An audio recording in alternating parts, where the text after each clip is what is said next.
Bonsoir Estelle. Bonsoir Mohamed. Ravi de vous retrouver. We Love Green, c'est donc ce week-end à Paris dans le parc de Bagatelle, des concerts mais pas seulement. Oui, il y a une trentaine d'artistes à l'affiche, beaucoup sont des artistes anglo-saxons, mais il y a aussi Pascal Canfin. Vous êtes à l'affiche de ce festival. En tant qu'artiste, je rassure tout le monde. Non, vous n'allez pas chanter, vous allez participer à un débat. C'est la 3e scène, c'est la première fois, c'est la 4e édition, mais c'est la première fois que le festival We Love Green organise ces débats. Et vous pensez que c'est intéressant pour le public, pour vous? Est-ce que c'est un moyen de mieux faire connaître ces idées? Absolument, et ça permet de sensibiliser des gens, de toucher un public qui ne l'est pas nécessairement. C'est ce que fait Solidays, par exemple, sur la question du sida et de la solidarité internationale depuis des années. Ça marche très très bien, et We Love Green le fait sur les questions de l'écologie, et c'est absolument fondamental. Mais là, le public est acquis à la cause en même temps. Oui, mais ce n'est pas forcément des gens qui savent exactement ce qui va se passer à Paris. On vient d'en parler à la COP21 en décembre 2015. Donc c'est bien, pas seulement de les sensibiliser de manière générale sur c'est important pour vous, je pense que chacun en est convaincu, mais de se dire qu'est-ce que vous pouvez faire, par exemple, en tant que citoyen jeune, pour mettre la pression sur les responsables politiques pour qu'ils prennent enfin les décisions dont on a besoin. Alors les organisateurs ont voulu mettre la pression encore un peu plus, COP21 oblige. Marie Sabot, la directrice du festival de We Love Green, Nous aimons le vert, estime que la France est encore un peu timide. Écoutez-la.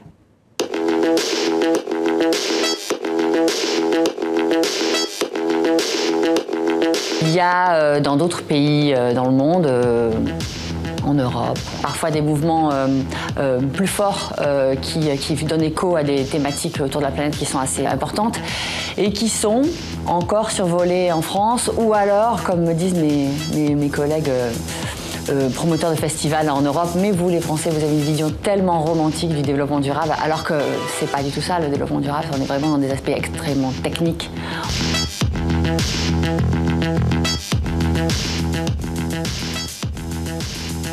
Alors les Français sont romantiques, est-ce qu'ils ont une vision trop romantique du développement durable? J'ai combien de temps pour répondre à cette question? 20 secondes. D'accord, okay. Non, je ne sais pas. Je pense que la société française est plus fermée sur ces questions, par exemple, que l'Allemagne, que le Danemark. Ouais. Au Danemark, il y a des milliers de particuliers qui ont investi dans des coopératives d'éoliennes. Donc il y a plus de 1000 coopératives d'éoliennes au Danemark. Il y en a 2 ou 3 en France. Ça, c'est pas technique. C'est juste de dire, est-ce que je suis un acteur du changement ou est-ce que je regarde le changement passer? Et c'est vrai qu'en France, comme on attend tout de l'État, on ne se mobilise pas assez. Et l'écologie, c'est aussi un moyen de responsabiliser chacun d'entre nous et de lui donner les moyens d'agir. Donc c'est ce que veut faire ce festival de musique, mais ils veulent aussi... on vient aussi pour écouter de la musique. J'ai dit, il y a 30 artistes, beaucoup d'anglo-saxons. D'abord pour ça. Alors mes préférés, c'est Django Django, excellent groupe britannique. Il y aura aussi Christine and the Queens, qui est devenu incontournable. Il y a un petit nouveau, il s'appelle Flavien Berger. Il est français, c'est de la pop française. On écoute un extrait, bien sûr. Le soleil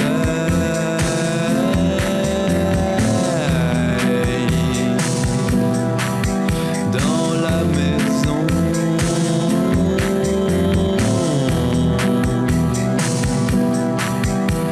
c'est joli.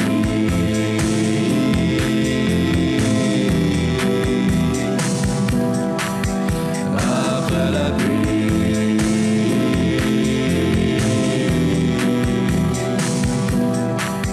c'est un océan, Caroline Jeanmer aurait apprécié. Vous aimez Pascal Canfin? Je vais voir sur le programme s'il y a aussi autre chose. Voilà qui est au moins honnête. Voilà, d'accord. Bon, Flavien Berger, peut-être pas. Alors, ce qui est bien dans ce festival, c'est effectivement tout le monde est mobilisé, vraiment dans la logistique, pour que ce soit que les toilettes ou la cuisine. Les artistes aussi. Les organisateurs ont demandé à ces artistes de reverser une partie de leur cachet à des associations qui font du développement durable. Tout de suite, un exemple, toujours avec Marie Sabot. Joey Badass, on lui a dit tiens, il y a une entreprise à Brooklyn qui fabrique des planches de skate, des surfs recyclés. C'est une petite start-up avec des jeunes de ton quartier qui sont à 4 blocs de chez toi. Est-ce que tu les connais? Est-ce que tu veux compenser ta venue au festival en donnant une partie infinitésimale de ton cachet à ces gens-là? Et clac, la boucle a été bouclée, ils se sont mis en connexion. Et voilà, donc encore une fois, on parle de réseau, on parle de petits contacts qui se mettent en place.